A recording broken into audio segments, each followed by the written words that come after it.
बिस्मिल्लाहिर्रहमानिर्रहीम, अस्सलाम वालेकुम। Welcome to the programme voice of Gilgit Baltistan और मैं हूं आपकी होस्ट महविश मुमताज़ बेग। नाज़रीन, हमने पाकिस्तान के मेगा प्रोजेक्ट्स पर बारहा बात की है, पाकिस्तानी इकोनॉमी पर भी हम बात करते आए हैं। So today we will discuss the project of CPEC in our program. जी हाँ नाज़रीन, चाइना पाकिस्तान इकोनॉमिक कॉरिडोर, और ये चाइना का कोई पहला प्रोजेक्ट नहीं है जो कि इकोनॉमी पर बेस्ड है, बल्कि इसके अलावा बहुत से प्रोजेक्ट्स चाइना ने इंट्रोड्यूस करवाए हैं जिसके ऊपर काम भी हो रहा है और डिफरेंट ममालिक के साथ इंटच रहते हुए वो काम जारी हैं, जिनमें रशिया है, India, Turkey, Malaysia, Indonesia, Bangladesh. ये 7 कॉरिडोर्स हैं जो कि चाइना ने इकोनॉमिक बेस्ड प्रोजेक्ट्स बनाए हैं और CPEC is the one of that project और उसका पार्ट हैं। और इन 7 कॉरिडोर्स के हवाले से बात करूं तो इसकी इन्वेस्टमेंट के लिए चाइना ने $900 बिलियन जो है इस पर इन्वेस्ट किए हैं और इस पर काम जारी है। और अगर हम CPEC की बात करें तो CPEC में जस्ट $64 बिलियन इन्वेस्ट कर रहे हैं, या फिर हम बजट की बात करें तो बजट इतना है। तो इससे अंदाज़ा लगाया जा सकता है कि चाइना के लिए CPEC जो है कितना इम्पोर्टेंस रखता है। इम्पोर्टेंस तो ऑब्वियसली रखता ही है, लेकिन CPEC जो है वो चाइना का बहुत ही कम बजट का एक प्रोजेक्ट है और बाकी प्रोजेक्ट्स की जैसे मैंने जिक्र किया उनके लिए क्या बजट या क्या इन्वेस्ट रखा गया है। On the other hand Pakistan के लिए एक बहुत ही बड़ा और मेगा प्रोजेक्ट है, चूँकि हम सुनते भी आ रहे हैं, हम देख भी रहे हैं कि पाकिस्तान के लिए ये प्रोजेक्ट कितना इम्पॉर्टेंट है। इससे पाकिस्तान का फ्यूचर जो है वो इस वक्त कनेक्ट हुआ है। बिज़नेस कम्युनिटी के लोग इस पर मुनसर हैं, इस वक्त इस पर इंतज़ार कर रहे हैं, यूथ इस वक्त इस पर डिपेंड हो रही है और बहुत से मामलात में गवर्नमेंट भी इसके ऊपर जो है वेट में है कि कब ये प्रोजेक्ट कंप्लीट हो और इससे जो है वो बेनिफिट आना शुरू हो जाए पूरे के पूरे मुल्क के लिए। तो इंशाल्लाह जब ये प्रोजेक्ट कंप्लीट होगा तो जाहिर सी बात है पाकिस्तान के लिए तो ये बेनिफिट रहेगा ही, इसके साथ साथ जो इसके साइड जो ममालिक हैं उनके लिए भी इसका जो है पॉजिटिव इम्पैक्ट पड़ेगा, जिसमें ईरान है और अगर हम बात करें अफ़गानिस्तान की या सेंट्रल एशियन की, तो इन पर भी अच्छा और पॉजिटिव और बेहतरीन इमेज पड़ सकता है। आज हम बात करेंगे CPEC के ऊपर। CPEC से जो एडवांटेजेस आनी है या जो इसके डिसएडवांटेजेस है उसके ऊपर भी बात करेंगे, क्योंकि जब भी बात की गई है हम अपॉर्चुनिटीज़ की बात करते हैं, बेनिफिट्स क्या होंगे और बिज़नेस कम्युनिटी के जो स्पेशल जो कमांड रखने वाले हजरात हैं वो इस हवाले से स्ट्रैटेजीज़ क्या प्लान कर रहे हैं इसके ऊपर बात करते हैं। लेकिन इनके मेरिट्स डिमेरिट्स भी होते हैं, उनको भी जो है वो सामने रखना चाहिए और आवाम को अवेयर करना चाहिए। CPEC चूँकि स्टार्टिंग पॉइंट जो है वो काशगर से स्टार्ट हो रहा है, Gilgit Baltistan is the gateway और गवादर एंडिंग पॉइंट है। तो इन तमाम मामलात को इंशाल्लाह आज हमारी कोशिश होगी कि हम डिस्कस करें, जो हमारे गेस्ट्स हैं उनके साथ फैक्ट एंड फिगर्स के साथ आप लोगों को इंफॉर्मेशन प्रोवाइड करें। आज के हमारे 2 मोअज़्ज़िज़ मेहमान जिन्होंने हमें ज्वाइन किया है, इनको हम अपने प्रोग्राम में वेलकम करते हैं। पहले गेस्ट मेरे साथ मौजूद हैं नसीर गिलानी साहब, फॉर्मर सीनियर सिविल सर्वेंट रह चुके हैं, इसके अलावा chairman development finance UN link think tank, और इसके अलावा बताती चलूँ कि गिलगित बल्तिस्तान में भी इन्होंने अपनी सर्विसेज दी हैं। इनको वेलकम करते हैं। अस्सलाम वालेकुम sir, welcome to the programme. और उसी के साथ सेकंड गेस्ट हमारे साथ मौजूद हैं अजहर महमूद अवान साहब, CEO एजुकासा इंटरनेशनल। इसके अलावा राइजिंग पाकिस्तान एक्सपो भी अभी रिसेंटली इन्होंने करवाया। गवादर में इनके काफ़ी प्रोजेक्ट्स हैं और CPEC के हवाले से इनकी जो थिंकिंग है या ये जो इनकी पॉइंट ऑफ व्यू है उसको आज एड्रेस करने की कोशिश करेंगे। अस्सलाम वालेकुम sir, welcome to the programme. So I start with Naseer Gilani sahab, या फिर मैं पहले कोशिश करती हूँ कि अजहर अवान साहब से ही हम स्टार्ट लें, बिकॉज़ इनके कुछ प्रोजेक्ट्स हैं गवादर के ऊपर, ये 2004 से आप इसके ऊपर काम भी कर रहे हैं।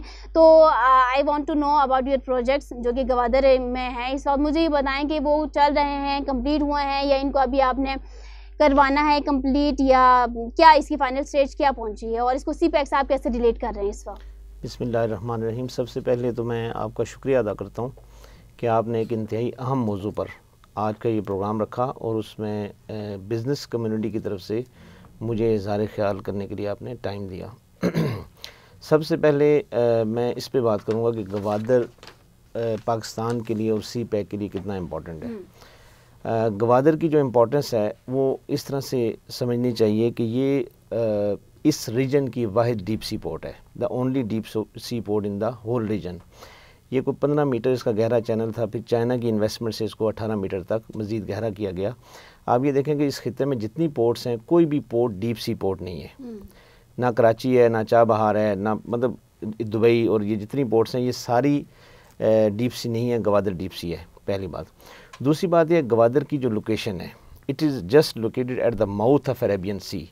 अब आप ये देखें कि दुबई एक इस वक्त एक ट्रांसशिपमेंट का और ट्रांजिट ट्रेड का एक बहुत बड़ा हब है। फ्री पोर्ट, अभी उन्होंने जो एक्सपो लॉन्च की, उन्होंने अपना इंफ्रास्ट्रक्चर डेवलप करके दुनिया को इन्वेस्टमेंट के लिए अट्रैक्ट किया और दुबई को दुनिया का एक बड़ा फाइनेंशियल और ट्रेड का हब बना दिया। लेकिन दुबई की लोकेशन गवादर से जब आप कंपेयर करते हैं तो बिल्कुल ऐसे है कि जैसे आप इस्लामाबाद में बैठ के तो एक डी चौक की लोकेशन की बात करें और एक आप इस्लामाबाद के दूर दराज बाराको में चले जाएं, तो इसका कोई कंपैरिजन नहीं बनेगा।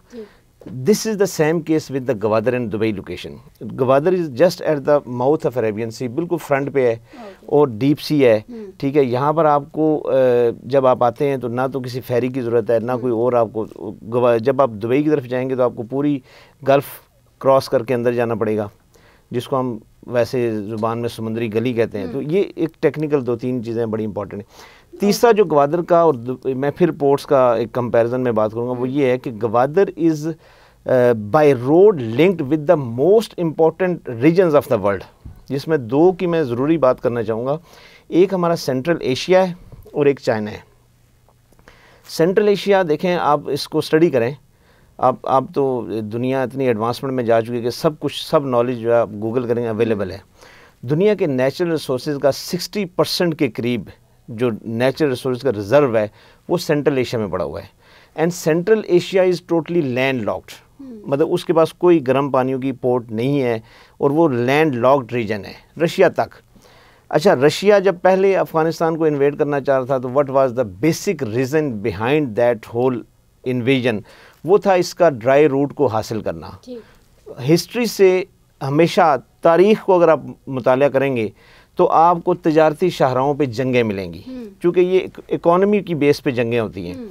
ग़ज़वा बदर को आप स्टडी करते हैं तो ग़ज़वा बदर का स्टार्ट बेसिकली उनके मक्का के तजारती रूट की वजह से हुआ, मुसलमान उस पर आए और फिर सारा। अच्छा, अब ये जो अफ़गानिस्तान की इन्वेजन थी, जब रशिया ने ट्राई किया तो उसकी रीज़न ये थी कि ये this was the only dry route which was providing access to any seaport, either चीन, ईरान और पाकिस्तान, कराची एंड गवादर। रशिया को ज़ाहिर वो नाकाम हुआ। अमेरिका आया, क्यों आया? नेचुरल रिसोर्सेज सेंट्रल एशिया के काबू करने के लिए, उनको अपने पोजीशन में लेने के लिए, और चाइना की कंटेनमेंट के लिए, और ये रीज़न वही है, ठीक है जी। So Gwadar is linked by road through the most important, एक तो सेंट्रल एशिया आ गया, दूसरा चाइना आ गया। सही। तो ये इसकी सिग्निफिकेंस है। बाकी अब इस पे आगे आ जाए प्रोजेक्ट्स के बारे में। जी, मैं प्रोजेक्ट्स पे आ जाता हूँ। हमने 2004 में गवादर में काम शुरू किया। 3 जगहों पे मैंने लैंड परचेज़ की और उसमें से एक प्रोजेक्ट के लिए मैंने NOC वहाँ पे बाकायदा लिया। उसको हमने उस वक्त फिर प्रोजेक्ट को बाकायदा लॉन्च भी किया, लेकिन उसके फ़ौरन बाद एक पाकिस्तान में बहुत बड़ा ट्रेजिक सीन हुआ, जिससे गवादर की मार्केट, मैं लोकल मार्केट की बात करूँ, जो क्रैश कर गई बिल्कुल। ख़ासकर जो डेवलपमेंट और कंस्ट्रक्शन साइड के जितने प्रोजेक्ट्स थे वो सारे ऑलमोस्ट वाइंड अप हो गए। वो सीन हुआ था जो हमारा जब बेनज़ीर भुट्टो का मर्डर हुआ था 2007 में। हमने उस मर्डर से कुछ अर्सा पहले लॉन्चिंग की थी, बाकायदा हमारी बड़ी मेगा लॉन्चिंग हुई थी। फिर उसके बाद मार्केट ने क्रैश किया। हमारे पास, हम वो वाहिद ग्रुप हैं अल्हम्दुलिल्लाह, मैं वो वाहिद आदमी हूँ और मेरी कंपनी वो वाहिद कंपनी है जो सबसे पहले फॉरेन इन्वेस्टर्स को गवादर में लेके गए थे। हमने यूके से एक ग्रुप लेके गए। फिर हमारा जिन दिनों ये बीबी का वो मर्डर का केस हुआ, यानी मैं आपको बिल्कुल एग्जैक्ट वाक़या बता रहा हूँ कि at that same time Islamabad मेरे ऑफिस में दुबई का एक ग्रुप बैठा हुआ था और हमारा गवादर के ऊपर एक बड़ा ज़बरदस्त MOU साइन हो रहा था। और उसी मीटिंग के दौरान मुझे कॉल आई मेरे भाई की कि जी ये वाक़या हो गया है, बेनज़ीर भुट्टो का मर्डर। और उस मीटिंग के बाद वो ग्रुप जो था वो वाइंड अप करके पाकिस्तान से चला गया, दोबारा वो नहीं आए। तो मैं आपको बताना चाह रहा हूँ कि गवादर में जो प्राइवेट जितना भी बिजनेसमैन था और प्राइवेट सेक्टर के जितने लोग थे, वो उसके बाद वहाँ से डीकैंप हुए, वापस आए। और इसके बाद 2-3 फेजेस आए हैं। मतलब जब ये MOU साइन हुआ चाइना का, जब प्रेसिडेंट आए चाइनीज़, उसके बाद से थोड़ी सी गवादर की मार्केट में हलचल पैदा हुई। फिर दोबारा से मतलब क्या सराइयाँ और परेशानियाँ, यानी आज के दिन तक वो दोबारा से मार्केट उस तरह से ऊपर नहीं आ सकी जैसे 2004 से पहले थी। उस वक्त एक बूम था, तो वो अभी तक उसमें दोबारा से रीटेक मार्केट है। बात कर लेंगे नसीर साहब से पे is the collection of different projects we can say. तो मुझे ये बताएं कि अभी इन प्रोजेक्ट्स के हवाले से या ओवरऑल सीपे के हवाले से आप क्या कहना चाहेंगे? आपने बिल्कुल बजा फरमाया कि सी पैक एक बुनियादी तौर पे कॉन्सेप्ट है और इस कॉन्सेप्ट को मूव करता है एक प्रोग्राम ऑफ प्रोजेक्ट्स, यानी बहुत सारे प्रोजेक्ट्स हैं और बहुत से नए प्रोजेक्ट्स बनेंगे। और इस कॉन्सेप्ट में चूँकि एक लाइव किस्म का और डायनामिक किस्म का प्रोग्राम है, एडिशनलिटीज़ आएंगी, करेक्शंस आएंगी, मिड कोर्स करेक्शंस होंगी। और ये नहीं होता कि हमने को बंद कर दिया, इस गवर्नमेंट ने चला दिया। सूरत हाल के मुताबिक इसमें एडजस्टमेंट्स होती हैं। ये बिज़नेस की बात है, बिज़नेस में हमेशा एडजस्टमेंट्स होती हैं। इसका एक पहलू तो स्ट्रेटजिक था। स्ट्रेटजिक ये पहलू था कि पाकिस्तान ये चाहता था कि चाइना को पाकिस्तान की अहमियत का एहसास रहे, क्योंकि चाइना के अंदर बहुत बड़ी चेंज आ रही है। चाइना के वो लोग जो कि चुआन लाई और माओज़ेतुंग के लोग थे, जो कि नज़रियाती लोग थे, वो ख़त्म हो गए हैं। चाइना इस वक्त एक बिल्कुल आप ये समझें कि एक कमर्शियल मुल्क है और कमर्शियल मुल्क अपने बुनियादी तौर पे फ़ायदे देखता है, क्योंकि चाइना एक बड़ा मुल्क है और हमें उसकी ज़रूरत है। तो हम एक लफ्ज़ है डिप्लोमेसी में एंगेजमेंट चाहते थे। दूसरी चीज़, हम इररेलेवेंट होने से बचना चाहते थे, क्योंकि पाकिस्तान में जब चाइना आया तो फिर दूसरे लोगों का भी इंटरेस्ट आया। तो जब ये एंगेजमेंट हुई और हम इररेलेवेंस से बचे, तो उसके दरमियान में एक बहुत मेगा एफ़र्ट इन्वॉल्व हुई। वो मेगा एफ़र्ट ये इन्वॉल्व हुई कि हमें इतने बड़े प्रोजेक्ट्स करने का, रोल आउट करने का तजुर्बा ख़त्म हो गया था। ये तजुर्बा हमें अयूब खान के दौर में बहुत हासिल था। हम बहुत बड़े बड़े प्रोजेक्ट्स कर रहे थे, लेकिन उसके बाद सिर्फ जुल्फ़िकार अली भुट्टो ने स्टील मिल बनाई, कराक्रम हाईवे बनाया, तरबिला डैम की टनल्स बनाई और बड़े बड़े प्रोजेक्ट्स किए। आफ्टर जुल्फ़िकार अली भुट्टो हम कोई बड़ा प्रोजेक्ट शुरू ही नहीं कर पाए थे, किसी किस्म का भी। यहाँ तक कि जो हमारे बड़े प्रोजेक्ट थे, जिसके अंदर आप ये देखें, जो स्टील मिल का प्रोजेक्ट था, स्टील मिल बंद हो गई। हमारा हैवी मैकेनिकल कॉम्प्लेक्स था, हैवी इलेक्ट्रिकल कॉम्प्लेक्स था, हैवी मेटलर्जिकल कॉम्प्लेक्स था। ये सारे के सारे यूटिलाइजेशन लेवल 2% से भी नीचे चले गए। इसके नतीजे में हमारी जो कैपेसिटी थी वो बहुत कम थी। जब हमारी कैपेसिटी कम होती है तो एक इंफ्रास्ट्रक्चरल रेस्ट्रेंट भी एक आ गया, वो था बिजली की पैदावार और सप्लाई उतनी नहीं थी जितनी हमारी आबादी की कंजम्पशन बढ़ गई। शायद हमारी कंजम्पशन दुनिया की तमाम कंजम्पशन से ज़्यादा बढ़ी। मुझे member ministry water and power भी रहने का इत्तेफाक हुआ, तो वहाँ पे ही मेरा इतराज़ ये था कि हम 8% ग्रोथ पे ना करें इसको एनवेसेज एनर्जी कंजम्पशन को, इसको 24 से 25 करेंगे, यानी 3 गुना ज़्यादा। तो मेरे साथियों का था कि दुनिया के अंदर एनर्जी ग्रोथ बढ़ी है 3-4%, तो हमने तो ऑलरेडी 8% लिया। लेकिन मैं उनको ये शेयर कर रहा था कि हमने एक सोशल चेंज लाए हैं बाय रेगुलेशन। हमने बैंकों को कहा है कि आप अप्लायंसेस को क्रेडिट कर दें। तो उसमें पहले अगर एक गांव में एक फ्रिज था या एक भी नहीं था, तो अब हर घर में 4 फ्रिज हैं। पहले एक गांव में एक टेलीविज़न था, अब हर घर में, हर कमरे में एक टेलीविज़न है। जब एक टेलीविज़न चलता है, टेलीविज़न शायद बहुत थोड़ी एनर्जी खाता है, लेकिन उस कमरे के अंदर हीटिंग हो रही होती है, कूलिंग हो रही होती है, लाइटें जल रही होती हैं और उसकी वजह से और बहुत सारी एक्टिविटी चल रही होती है। तो ये जो एनर्जी की डिमांड थी हमारी एकदम बहुत बढ़ गई। और मुझे बहुत अफसोस से कहना पड़ता है कि अनप्लान्ड बढ़ी, और उस अनप्लान में 65% हमारी एनर्जी थी, वो इलेक्ट्रिक एनर्जी की बात कर रहा हूँ, वो थी हाउस होल्ड। दुनिया के अंदर एनर्जी ज़्यादा कंज्यूम होनी चाहिए वेस्ट में हाउस होल्ड, जहाँ पे टेम्परेचर -20 है, जिनको हीटिंग की बहुत ज़रूरत है। पाकिस्तान में बहुत कम हीटिंग की ज़रूरत है, फिर भी इतनी थी। तो जब एनर्जी की एक शॉर्टफॉल आ गया, तो सी पैक को हमने एक तो रोड्स नेटवर्क और रेलवे और कनेक्टिविटी के नुक्ते नज़र से देखा, दूसरे एनर्जी की अवेलेबिलिटी की नुक्ता नज़र से भी देख लिया। अब जहाँ तक आप बात कर रहे हैं कि इसका गेटवे से लेकर वहाँ तक पाकिस्तान के फ़ायदे हैं, तो मैं ये शेयर करता हूँ पाकिस्तान। ये मैंने इसलिए आपको कहा क्योंकि देखें, स्टार्ट में मैंने कहा कि ये चाइना के लिए तो इतना बड़ा प्रोजेक्ट है नहीं, ये 7 सबसे छोटा प्रोजेक्ट है, बट पाकिस्तान के लिए it's called a mega project. Pakistan का एक और इसमें बहुत बड़ा कंट्रीब्यूशन है कि हमने सारी ज़मीन खुद दी है, हमने कोई ज़मीन खुद ख़रीदी है, दी है। सेकंड, जितने लोन हैं वो हमने पे करने हैं, विद इंटरेस्ट पे करने हैं। जितने कॉन्ट्रैक्टर्स हैं, चाइना के कॉन्ट्रैक्टर हैं, सारा प्रॉफिट उन्होंने लेना है, और बिडिंग भी चाइना के अंदर हुई है, कंट्रोल। तो उनका पाकिस्तान के लिए जी मैं बता रहा हूँ। उसमें एक और बात भी है, बहुत सारा काम हमने खुद किया है। मसलन आप ये देखें कि ये जो बंदरगाह भाई बता रहे थे कि 15 मीटर से हमने 18 मीटर की, ये एक ड्रेजिंग का एक प्रोसेस है, वो हुआ। लेकिन बंदरगाह हम अपने पैसे से, पाकिस्तान के पैसे से बना चुके थे। ग्वादर में ग्वादर सिटी का इंफ्रास्ट्रक्चर बना चुके थे, कोस्टल हाईवे अपनी बना चुके थे, और फिर इसी दौरान N85 जो ग्वादर को कोयटा से और अल्टीमेटली सेंट्रल एशिया से लिंक करेगी, वो हमने CPEC के पैसों से नहीं बनाई, वो हमने पाकिस्तान के पैसों से बनाई, और उसका फ़ायदा साफ ज़ाहिर है चाइना को भी होगा। इस सारी बातों के बावजूद हम ये बिल्कुल नहीं चाहते कि हम पाकिस्तान की दोस्ती को बिज़नेस के तराजू में इस तरह से रखें कि दोस्ती ख़राब हो जाए।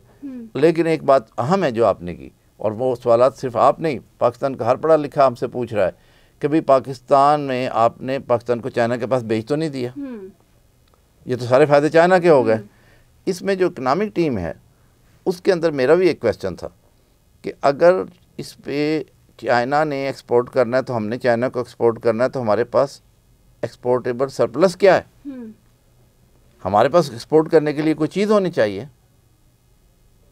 मैं वहाँ सेक्रेटरी ट्रेड भी रहा हूँ, तो चाइना के माल आता था, सुस्पोर्ट बनाई हमने। और ये जो आप बात कर रही है कि पाकिस्तान को क्या हासिल होगा, इसका अब स्ट्रेटेजिक डायमेंशन 2 इसकी लाने की ज़रूरत है। जैसे CPEC 2 रेल के तौर पे कहा जा रहा है, या एग्रीकल्चर के तौर पे कहा जा रहा है, इंडस्ट्रियल हाउसिंग प्रोजेक्ट्स के बारे में, वो एक छोटी डायनामिक्स है। लार्जर डायनामिक्स इसका ये है कि पाकिस्तान को बात करनी है चाइना से एज G2G, कि जैसे US ने तमाम पाकिस्तान को जो असिस्टेंस दी वो ग्रांट थी, US ने कभी लोन नहीं दिया। पर क्या पाकिस्तान कर पाएगा? मैं उधर आने लगा। इवन जो जर्मनी वगैरह के बहुत कमर्शियल लोग हैं, यूरोप में से जर्मनी सबसे ज़्यादा वो बनिया टाइप मुल्क है, को कहते हैं हम बड़ी मेहनत करते हैं, -20 में हम आपको क्यों दे दें भाई। उन्होंने भी पाकिस्तान के तमाम लोन्स ये स्ट्रेटेजिकली वापस कर दिए कि आप अपने इस काम में लगा लें, इस काम में लगा लें। एक लोन था अमेरिका का शुरू में, तो उन्होंने कहा PL 480 ले लें। PL 480 का मतलब ये था कि जो लोन है वो हम गंदम लोगों को दे दें उसकी, और वो अमेरिका लोन हमारा काट देगा, यानी हम अपनी लोगों पे ही खर्च कर लें। इसी तरह से जर्मनी ने भी हमें कहा कि जी हम आपको, इटली ने भी यही कहा कि जितने लोन है जी आप अपने यहाँ खर्च कर लें, और हम समझेंगे अपने ही खर्च कर लें। उसमें ना तो हमें डॉलर का प्रॉब्लम आ रहा था, ना करंट अकाउंट डेफिसिट का आ रहा था, ना डॉलर रेट ऊपर जा रहा था, और उसका एक और फायदा था कि वो इन्वेस्टमेंट भी अंदर आ रही थी। अब आपका क्वेश्चन ये है कि क्या बात ये कर सकेंगे? मेरा ये ख्याल है अगर हम ये बात ना कर सके तो फिर लोग हमें ईस्ट इंडिया कंपनी के कोलैबोरेटर्स कहेंगे। होता ऐसे ही है कारोबार के अंदर, आप पहले अट्रैक्ट करते हैं, फिर लाते हैं, फिर एक सेकंड स्टेज के ऊपर जाके रीनेगोशिएट होता है। अब पाकिस्तान की तमाम अकाबरीन को, जिसके अंदर सिविल सर्वेंट्स भी हैं, बिजनेसमैन भी हैं, पॉलिटिशियंस भी हैं, उन सबको समझना चाहिए कि ये नून लीग, काफ लीग, पीपल्स पार्टी, PTI का मसला नहीं है, ये पाकिस्तान की सर्वाइवल का मसला है। और पाकिस्तान की सर्वाइवल के लिए हमें एक नेशनल नैरेटिव बनाना है। पहले हमने एक नेशनल नैरेटिव बनाया कि CPEC बने, ताकि इसके अंदर से मुखालफतें ना शुरू हो जाएं। वो बड़ा कामयाबी से बना। इसके लिए शायद आज बड़ा मुश्किल हो जनरल मुशर्रफ की तारीफ़ करना। जनरल मुशर्रफ ने बहुत सारा काम कर दिया था। फिर ज़रदारी साहब के दौर में एक $100 बिलियन की इन्वेस्टमेंट का प्रोग्राम बना चाइना के साथ, लेकिन शायद उनके पास वर्कर्स नहीं थे काबिल। जैसे नवाज शरीफ के पास आसन इकबाल की सूरत में काबिल आदमी था, तो आसन इकबाल साहब चूँकि 22-23 घंटा काम कर सकते थे, और 1-2 दिन नहीं, साल 1.5 साल सेहतमंद, काबिल और जंगजू आदमी थे। जी जी बिल्कुल, ये तो सारी तो वो उन्होंने बना दिया, वरना एक रियलिटी नहीं होनी थी। तो इसका बहुत बड़ा क्रेडिट एट हायर लेवल आसन इकबाल की जहानत और मेहनत को था। मैं साहब से इसी बात को कंटिन्यू करती हूँ कि do you agree with Naseer sahab, जैसा कि इन्होंने कहा। और सेकंड में ये बात भी आपसे पूछना चाहती हूँ कि पाकिस्तान को अभी तक तो कोई बेनिफिट नहीं हो रहा, ये हो रहा है, आप मुझे बताएं, एज अ बिजनेस कम्युनिटी आप ओन करते हो, ठीक है ना, तो उस हवाले से बताएं। देखें, उस सवाल से वैसे जो इन्होंने जितने पॉइंट्स बयान किए हैं, जो कि ज़्यादा इन्होंने उस लेवल पे सर्व भी किया हुआ है, तो he knows very much better about the strategic different policies. इस हवाले से मैं ये कहूँगा, मैं उस पर बजाय को बात करने के मैं एक प्रपोज़ल सामने रखना चाहता हूँ, और वो ये है, देखें, अब जब आप किसी प्रोजेक्ट से बेनिफिट एक्सट्रैक्ट करना चाहते हैं ना, तो उसको आपको उस सारे प्रोसेस को इंस्टीट्यूशनलाइज करना पड़ता है। ये बेनिफिट्स ऐसे यानी बात करने से या खाली उससे नहीं होते, आपको उसको एक सिस्टम के अंदर उस सारे निज़ाम को ले आते हैं, और वो सिस्टम आपको ख़ुद बेनिफिट देता है। अब इसके ऊपर एक मैं मिसाल दूंगा। मैंने यानी कुछ कंट्रीज़ में मैंने विज़िट किए, कुछ कंट्रीज़ में मैंने बिज़नेस भी किया। मुझे एक बड़ा अच्छा मॉडल लगा मलेशिया का। देखें, हमें अगर, क्योंकि सी पैक का वन ऑफ द इम्पॉर्टेंट जो हमारे लिए ब्लेसिंग फैक्टर है वो है फॉरेन डायरेक्ट इन्वेस्टमेंट। जो सी पैक की अनाउंसमेंट के बाद चाइनीज़ कंपनीज़ ने बहुत बड़ी मैसिव इन्वेस्टमेंट किया पाकिस्तान में। और अभी मैं पिछले दिनों एक असद उमर साहब की अमेरिकन एम्बेसी के अंदर एक पूरी ब्रीफिंग मैंने उसको देखा, तो उसमें उन्होंने उसका पूरा ग्राफ बताया, पूरे फैक्ट्स एंड फिगर बताए कि कितनी बड़ी इन्वेस्टमेंट आई है सी पैक के बाद चाइनीज़ कंपनीज़ की पाकिस्तान में, और डेफिनेटली ये दूसरे मुल्कों से भी आएगी। अब जब ये इन्वेस्टमेंट किसी कंट्री में आती है तो हमने इससे बेनिफिट्स कैसे लेने हैं, उसके लिए हमें इदारे बनाने पड़ेंगे। ये बड़ा इंपॉर्टेंट है। और ये बात अभी मैंने बोर्ड ऑफ इन्वेस्टमेंट के डीजी हमारे इवेंट में आए थे, मैंने उनसे भी की ये बात। और ये बात कोई ढकी छुपी नहीं है। हाँ, एग्जैक्टली। अब देखें इसका तरीक़ाकार क्या है। मैं इसके लिए सबसे अच्छा मॉडल है मलेशिया का, उसको यहाँ बयान करूँगा। आपके इस प्रोग्राम के यानी वसातत से मैं गवर्नमेंट को भी और पब्लिक तक ये बात पहुँचाऊँगा। मलेशिया में एक इदारा है, बहुत ही खूबसूरत इदारा है सर, वो है माइडा, मलेशियन इन्वेस्टमेंट डेवलपमेंट अथॉरिटी। आप माइडा में चले जाएं, जब आप एज ए फॉरेन इन्वेस्टर जाते हैं तो सबसे पहले आपको वो बड़ी ज़बरदस्त तरीके से आपको वेलकम करेंगे, और आपके सामने सारे पैकेजेस और सारी आपको क्या क्या फैसिलिटीज़ हैं, कौन कौन से इकोनॉमिक जोन्स हैं। अच्छा, जब आप वहाँ पे एक कंपनी फॉर्म करते हैं और उसके बाद इन्वेस्टमेंट करते हैं और अपनी एक यानी फैक्ट्री कोई मैन्युफैक्चरिंग में या कोई भी एक प्रोजेक्ट लगाते हैं, तो ऑटोमेटिकली वहाँ का सिस्टम ऐसा है कि जो लोकल्स को भी बेनिफिट दे देता है, जो गवर्नमेंट की तरफ टैक्सेशन के लिए भी आपको प्रॉपरली यानी आपको डायरेक्शन दे देता है, और आप उस कंट्री में जाके इन्वेस्ट तो करते हैं लेकिन आप यकीन माने कि उसके मैक्सिमम बेनिफिट्स आपको उस कंट्री की तरफ ऑटोमेटिकली जाते हैं। और ये मुख्तलिफ कंट्रीज़ में ऐसा है। हमारे यहाँ पर एक पहले से ही इस चीज़ का क्राइसिस है कि हमारे यहाँ इदारे मजबूत कभी नहीं हुए, इदारों को मजबूत होने नहीं दिया जाता। और फिर वजह क्या समझते हैं? उसकी वजह तो ज़ाहिर है कि यहाँ पे शख्सियात की एक यानी अपनी एक यानी वो उनका असर है और उनकी अपने पर्सनल इंटरेस्ट हैं। चलिए ठीक है, मैं उस तरफ नहीं नाज़रीन, आज ये प्रोग्राम आज हम पॉलिटिकल उस पर नहीं कर रहे, जस्ट हम इकोनॉमिकली पाकिस्तान को कैसे स्ट्रॉन्ग किया जा सकता है या पाकिस्तान की ग्रोथ को कैसे मजबूत किया जा सकता है उसके ऊपर बात कर रहे हैं। और अभी जैसे कि अजहर साहब ने भी कहा कि जब काम स्टार्ट होता है तो जब वो काम कंप्लीट होता है उसके बाद ही बेनिफिट नज़र आते हैं, बेनिफिट तभी मिलते हैं।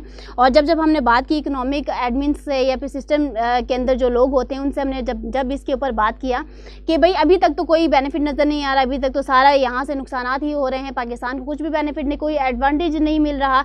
तो उनका भी कहना यही था कि कोई भी सिस्टम के अंदर यूटिलाइजेशन जब कंप्लीट नहीं होती, जब तक काम उसके प्रोसेस को जो है वो कंप्लीट तक नहीं पहुँच पाते, ऑब्वियसली बेनिफिट या कोई एडवांटेज उस तरह से नहीं मिलता। एक बड़ी इंपॉर्टेंट बात, ये उससे सर बड़ा ज़बरदस्त एग्री करेंगे। देखें, जो इदारे सी पैक को डील कर रहे हैं, मेरी ज़ाती तजवीज़ के मुताबिक उन इदारों की जो यानी उनकी सुपरविजन है और कमांड है वो सीनियर ब्यूरोक्रेट्स को देनी चाहिए। उसकी वजह क्या होती है? देखें, डेवलपमेंट साइड पे यंग ब्लड होता है, सीनियर ब्यूरोक्रेट जब जहाँ पे आएगा ना तो वो स्टेट के इंटरेस्ट को सिक्योर करेगा, और वो बात को वो मतलब किसी भी मामले को जल्दी जल्दी ओके नहीं करेगा। वो जब तक कोई समरी उसके पास आएगी, वो उस समरी को जितनी बारीक बीनी से जितना उसका एक्सपोजर, जितना उसका एक्सपीरियंस हो चुका होता है वो उन लोगों को नहीं होता। तो सीनियर ब्यूरोक्रेसी को हमारी तमाम सी पैक की जितनी भी इदारे हैं जो सी पैक को हैंडल कर रहे हैं, हमारे सीनियर ब्यूरोक्रेट्स जैसे सर हैं, ऐसे लोग उसकी कमांड पे आएँ, उसकी जो साइनिंग अथॉरिटी ऐसे लोग हों।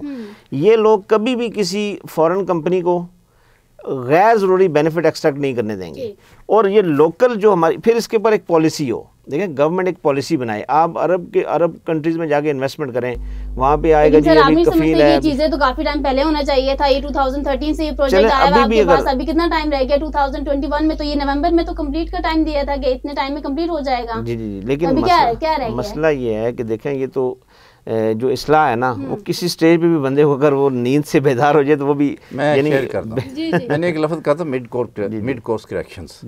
मिड कोर्स करेक्शंस तकरीबन तमाम तरक्की याफ्ता मुल्कों में भी ज़रूरत पड़ती है, और हम तो चूँकि तरक्की माकूस में गए हैं पिछले 30 साल में, मतलब अगर मैं देखूँ कि after Zulfikar Ali Bhutto mega projects के रेफरेंस से हम तरक्की माकूस में गए। तो यहाँ तो मिड कोर्स करेक्शंस की बात है, और उन्होंने कहा कि कोई ऐसा आदमी चाहिए जिसकी वीएन भी हो। तो आज चूँकि वो आसिम इकबाल साहब यहाँ नहीं है मौजूद और अपोजिशन में, मैं आपको शेयर करता हूँ उस शख्स की जहाँ मेहनत थी और अकल थी, उसकी दयानत भी इंतहा दर्जे की थी। तो जहाँ तक वो कंसेशंस की और एग्रीमेंट्स की बातचीत थी, उस सिलसिले में उनकी स्ट्रेटेजिक विजन थी। स्ट्रेटेजिक विजन जो होती है वो कमर्शियल विजन से एक हायर लेवल पे होती है। वो स्ट्रेटेजिक विजन ये थी कि इस वक्त हमें दुनिया में कोई पूछ नहीं रहा, चाइना आएगा तो फिर बाकी लोग भी आएंगे, और चाइना अगर इंडिया चला गया तो हम तनहा हो जाएंगे। बहुत सारी चीज़ें उनके जहन में थी। तो वो बहुत एक आप समझें कि बड़े ब्यूरोक्रेट और बड़े इकोनॉमिस्ट से बहुत बेहतर लेवल पे वो काम कर गए। लेकिन उसके बाद होता यही है कि अगर आप दुनिया में मॉडल देखें तो यूएस का सबसे बड़ा एडवांटेज ये है कि हमारे साथ वो कुछ बातचीत करते हैं, फिर उनकी हाउस कमेटीज़ उसे कुछ से कुछ कर देती हैं। वो कहते हैं सेनेट नहीं मान रही, फलानी मान रही है। अब हमें एक दूसरा रंग लेने की तैयारी करनी चाहिए as a nation, not as a bracket. कि चाइना को बताएं कि जी आप बड़े अजीम लोग हैं, आपके पास तो खरबों रुपया पड़ा है, हम भूखे मर गए, हमें क्यों कह रहे हैं IMF जो कि अमेरिका के उनके पास जाएं, आप ये माफ़ करें हमें। सेकंड एक और स्टेप लेने की ज़रूरत है कि एक एंगेजमेंट की थी हमने चाइना के साथ फ्री ट्रेड की। मैं चूँकि वहाँ ट्रेड का भी सेक्रेटरी था तो मैंने भी उस वक्त उसकी सपोर्ट नहीं की। तो शौकत अजीज़ साहब वज़ीर-ए-आज़म थे, उन्होंने मेरी बड़ी खिंचाई करने की कोशिश की, लेकिन अल्हम्दुलिल्लाह चूँकि मैं एक ज़िम्मेदार का बेटा था तो मुझे पता था कि रोटी घर की है। तो मैंने उनको कहा कि आप ये बहुत जुल्म करने लगे हैं नार्दर्न एरिया के साथ, वो बॉर्डर ट्रेड एग्रीमेंट बेकार हो जाएगा, फिर तो सारी चीज़ें कराची आएंगी, क्योंकि वो शिपमेंट में खर्चा कम होता है as compare to the road, और वही हुआ, वो बॉर्डर आपको पता है बेकार हो गया बॉर्डर ट्रेड। लेकिन पाकिस्तान को एक नुकसान होगा कि पाकिस्तान में जो छोटी इंडस्ट्री है, मसलन जूते बनाने की इंडस्ट्री ले लें, मतलब कहेंगे कि जूतों की बात कर रहा है, लेकिन एक इंडस्ट्री है, ताले बनाने की इंडस्ट्री ले लें, कटलरी की इंडस्ट्री ले लें, ये छोटी छोटी जो हाउस होल्ड इंडस्ट्री है, ये पाकिस्तान की सारी खुद कफील था। आपने उनको ज़ीरो टैरिफ के ऊपर फ्री ट्रेड का एग्रीमेंट कर दिया, उसके नतीजे में हमारे सारे ये लोग बेरोज़गार हो गए। अगर आप इस चीज़ को देखें कि दुनिया में सोशल इंस्टेबिलिटी जो आती है वो बेरोज़गारी से आती है। आपने अपना जो गोल्डन हब थी वो बंद कर दिया, गुजरांवाला, सियालकोट स्टार्ट होने से पहले ये स्टार्ट होने की बात होती तो अच्छी लगती है। आप क्या प्रोटेक्शन अभी देखें नहीं, it is never too late. मैं आपको बताऊं, it is never too late. अभी देखें ना कि अभी हमने पिछले दिनों में दोबारा उसको रिवाइव कर दिया एग्रीमेंट को, क्योंकि हमने नेशनल स्टैंड नहीं लिया। हमने गवर्नमेंट डर गई कि अगर हमने ठीक है, आप कहना चाह रहे हैं कि अभी चांसेस हैं?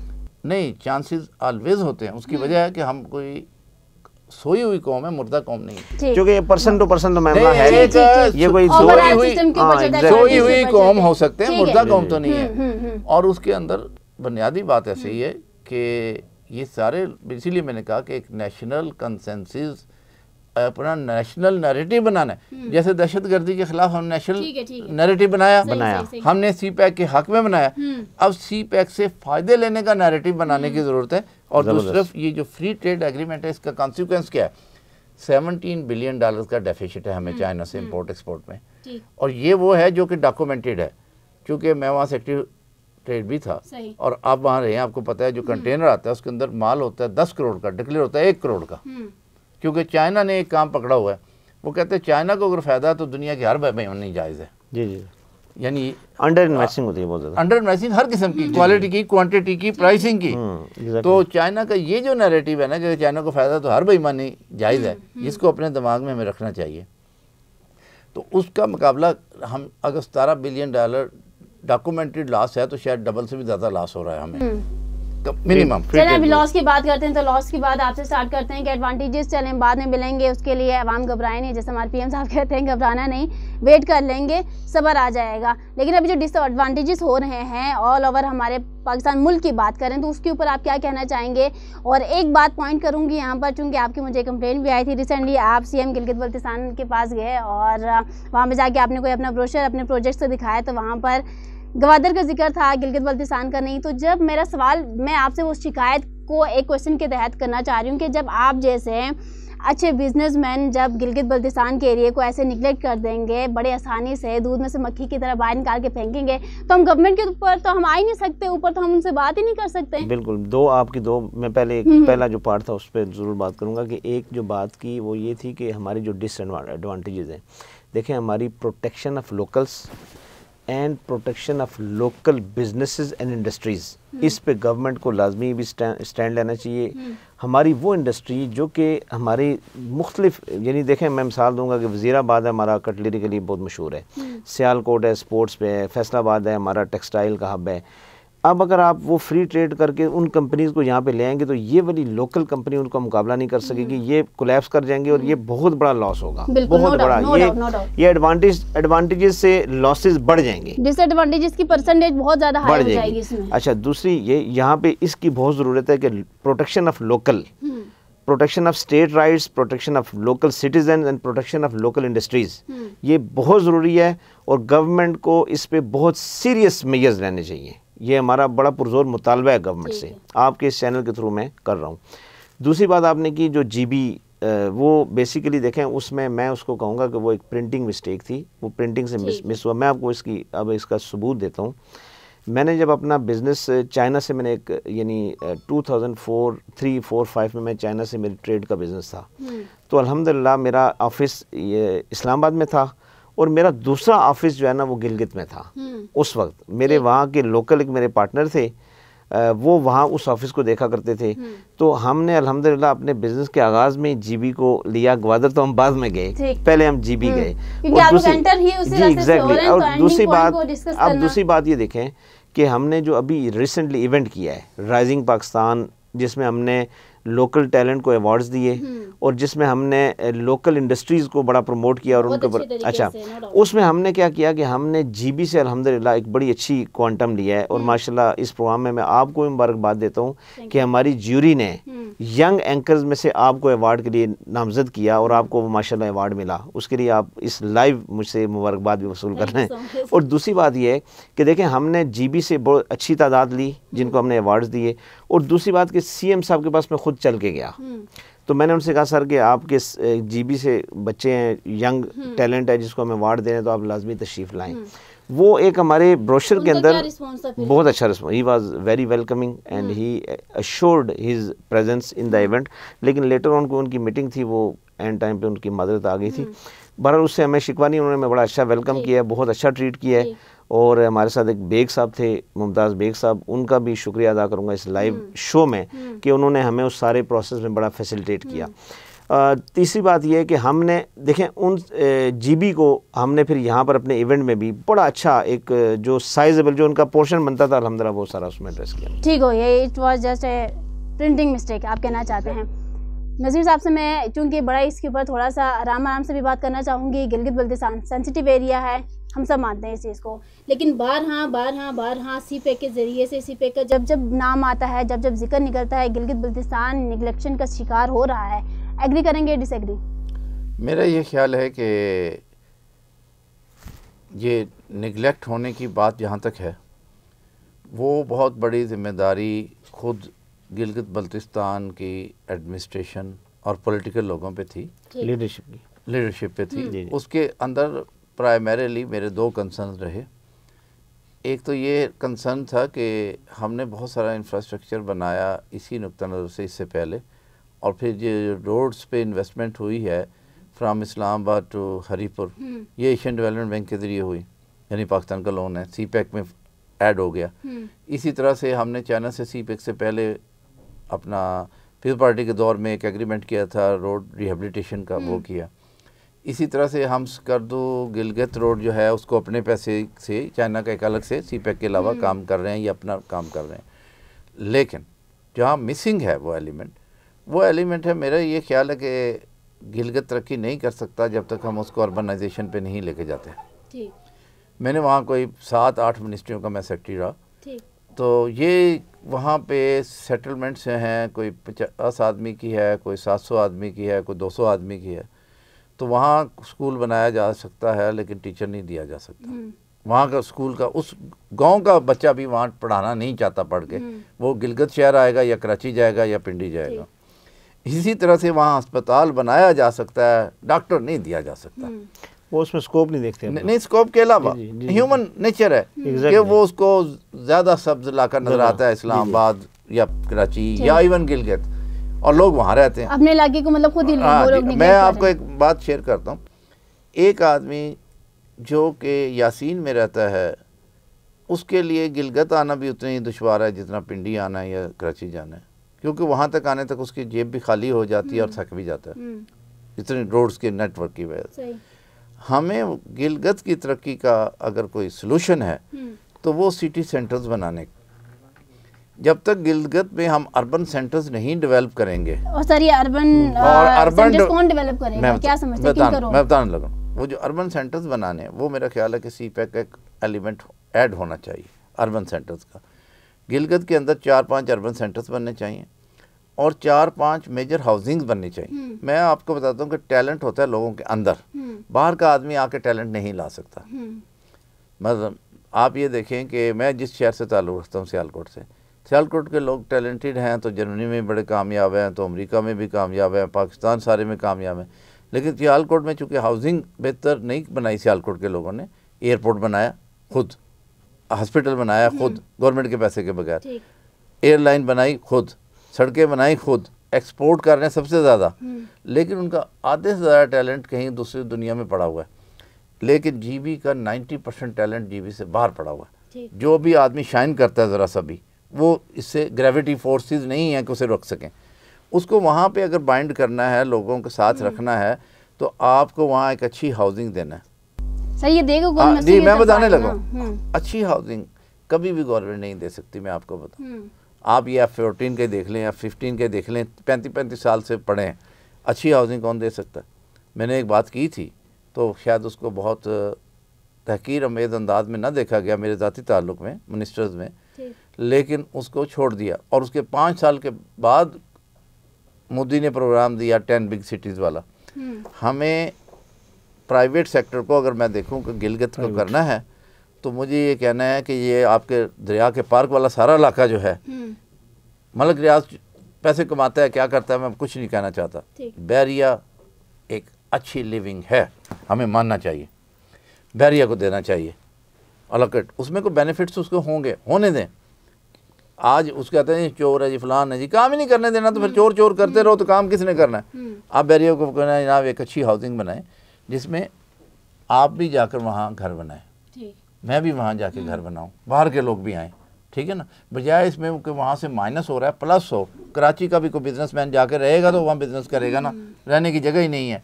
आप स्कर्दू के अंदर आप एक मलेशियन कंपनी लाएं अच्छी हाउसिंग वाली, क्योंकि वहाँ ज़्यादा वहाँ पे आप इंटरनेशनल हाउसिंग कॉन्सेप्ट देंगे लोगों को। जब आप स्कर्दू और गिलगित को बना लेंगे 2 सेंटर्स, तो मैं नहीं चाहूँगा कि आप हमजा और नगर को बनाएं, क्योंकि ये कुछ और तरह के इलाके हैं। ये इकोलॉजिकल सेंटर, ये इकोलॉजिकल सेंटर्स हैं, ये आपके अर्बन सेंटर्स हैं। चिल्लास आपका अर्बन सेंटर है क्योंकि चिल्लास में इकोलॉजी डिफरेंट टाइप की है। तो आप चिल्लास के अंदर एक ऐसा सेटअप बनाएं जिसमें लोग रहना पसंद करें।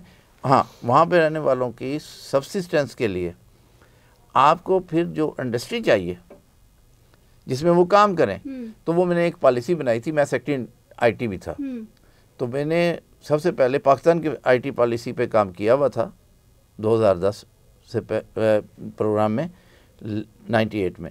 तो मैंने बताया कि IT एक ऐसी इंडस्ट्री है जो नॉर्दर्न एरिया को सारे पाकिस्तान से ज़्यादा सूट करती है। उसकी वजह है कि वहाँ पे बहुत सारे इलाकों में सिर्फ 6 महीने काम हो सकता है और कुछ इलाकों में 4 महीने काम हो सकता है। तो IT तो घर के अंदर से काम होना है, ठीक है ना। IT इक्विपमेंट अब सबके पास आ गया है। तो आप यहाँ IT पे जो काम कर रहे हैं बैठे हुए या कराची कर रहे हैं, वही आप घांचे में बैठ के, बल्कि घांचे से अंदरून जाकर K2 के नीचे बैठ के भी काम कर सकते हैं, ठीक है ना। करना चाहे तो कर सकते हैं। हाँ, नहीं उसमें आसानी है ना कि आप घर के अंदर है और आप उस टेम्परेचर के तकलीफ में काम करने के आदी हैं और IT का काम सबलेट करें। वहाँ पे गवर्नमेंट एज अ उसको एक इंसेंटिवाइज करे कि जो IT की बड़ी कंपनी है तो उनको बताए कि अगर ये काम आप गिलगित बल्तिस्तान से कराते हैं तो आपको टैक्स रिबेट ये मिलेगी, तो लोग वहाँ रहेंगे। इसी तरह से आप लोगों को जो मार पड़ रही है कि आप तो कोई एक कील भी नहीं बना सकते क्योंकि वो चाइना से आ जाती है, जो मैंने पहले बात की। तो हमें चाइना से बात करनी है कि हमारे से क्या खरीदोगे। हमारे से वो खरीद रहे हैं सिर्फ नेचुरल रिसोर्सेज, नहीं सर, नेचुरल रिसोर्सेज जो कि रिन्यूएबल नहीं है। या हमारी रॉ मटेरियल ले जाते हैं, रिन्यूएबल नहीं है, वो भी रॉ फॉर्म में। हमें उन्हें बताना है कि आप हमारा इतना फैब्रिक यहाँ का बनेगा, आपके पास जो भेड़ें हैं उनकी ब्रांडिंग है, और ये जो ट्रेड डेफिसिट है इसको कम करें। इसमें कोई शर्म की बात नहीं है। अगर आप रिकॉल करें तो आपकी उम्र से पुरानी बात है, आपको नेट पे देखना पड़ेगा। जो बड़ा बुश था प्रेसिडेंट ऑफ अमेरिका, उसको हार्ट की तकलीफ थी, उसके बावजूद जापान चल कर गया और मीटिंग के दरमियान अटैक हुआ, उसे उठा के ले जाना पड़ा हॉस्पिटल। वो क्या बात करने गया था कि जी आपने टोयोटा के ज़रिए फ्लड कर दिया अमेरिका को, अब जापान इतनी कारें नहीं भेजेगा, इतनी कारें अमेरिका नहीं भेजेगा। हमें बताना है कि जी आप अगर यहाँ पे 20 बिलियन डॉलर का सामान बेच रहे हैं, 10 बिलियन डॉलर हमारा भी खरीदें। अच्छा, इसका आपका आइडिया भी था, लेकिन मेरे प्रोग्राम का टाइम बिल्कुल वाइंड अप होने वाला है, मेरे प्रोग्राम को वाइंड अप करना है।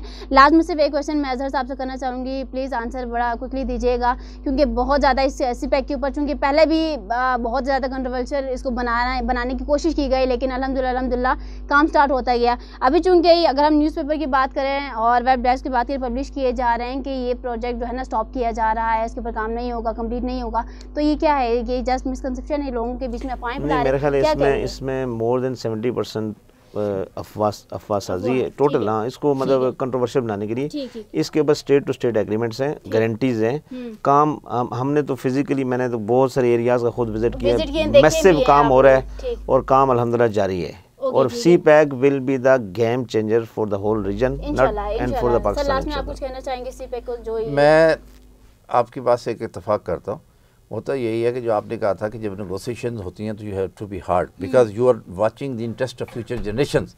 उसमें कमर्शियल कंपनीज हैं पाकिस्तान की जो कि काम कर रही हैं, चाइनीज़ कंपनी की कोलैबोरेटर्स, वो उनके इंटरेस्ट बहुत शार्ट टर्म होते हैं। वो कहते हैं पाकिस्तान 5% इंटरेस्ट ना दे, 200% दे दे, अभी साइन करो, ताकि वो ठेकेदार अपना काम करे। वो ये अफवाहें फैलाते रहते हैं ताकि अंडर प्रेशर आ जाए वो जो टीम है, जो नेगोशिएशन है। आपको इल्म है कि नेगोशिएशन करने वाले के ऊपर चाइनीज़ गवर्नमेंट का प्रेशर है, पाकिस्तान गवर्नमेंट का ये प्रेशर है कि रेवेन्यू बनना है, DFI आना है, फलान है। इसके अंदर कोई आदमी जानबूझ के शरारत नहीं करता। सही। लेकिन उन लोगों को अगर आप ज़्यादा दबाएंगे कि जल्दी करो, तो उसका नतीजा यही होगा कि वो ऐसी नेगोशिएशन साइन करेंगे जो पाकिस्तान के फ़ायदे में नहीं होगी। बिल्कुल ठीक है, बिल्कुल ठीक sir. Thank you so much both of you for join us. और इस टॉपिक के ऊपर आप लोगों ने बड़ा ब्रीफली जो है डिस्कशन भी हमारी हुई। और नाज़रीन, CPEC चूँकि बहुत इंपॉर्टेंस रखता है इस वक्त पाकिस्तान के लिए, मैंने बार बार इसी के ऊपर जिक्र कर रही हूँ कि चाइना के लिए इतना इंपॉर्टेंट नहीं होगा जितना पाकिस्तान के लिए। पाकिस्तान के फ्यूचर जो है इस वक्त इससे कनेक्ट किया जा रहा है, पाकिस्तान का फ्यूचर। और ये मैंने अभी जैसे कि जिक्र किया था इंट्रो में भी कि कम्युनिटी जो है, बिजनेस कम्युनिटी है, यूथ है, गवर्नमेंट खुद इसके ऊपर जो है वो डिपेंड हो रही है। तो ये प्रोजेक्ट कंप्लीट होना इस वक्त बहुत ज़रूरी है पाकिस्तान के लिए एज़ वेल एज़ पाकिस्तान के डिफरेंट एरियाज़ के लिए। सो लास्ट में सिर्फ मैं इतना कहना चाहूँगी, जैसे कि मैं हमेशा कहती आती हूँ, nothing is impossible, everything is possible, just the word impossible is impossible, otherwise everything is possible. So just believe in yourself. और ऐसे अफवाहों और उन ऐसे जो कोशिश करते हैं कि ये चीज़ें रुक जाएँ और उनमें अपना कंट्रीब्यूशन लगा रहे हैं, उनसे ज़रा दूरी इख्तियार करें और अपने नेशन के लिए, अपने कौम के लिए अच्छा सोचें, अच्छा करें। इसी के साथ मुझे दीजिए इजाज़त। अल्लाह हाफिज़। अब होगी आपकी बात सिर्फ DTH न्यूज़ पर।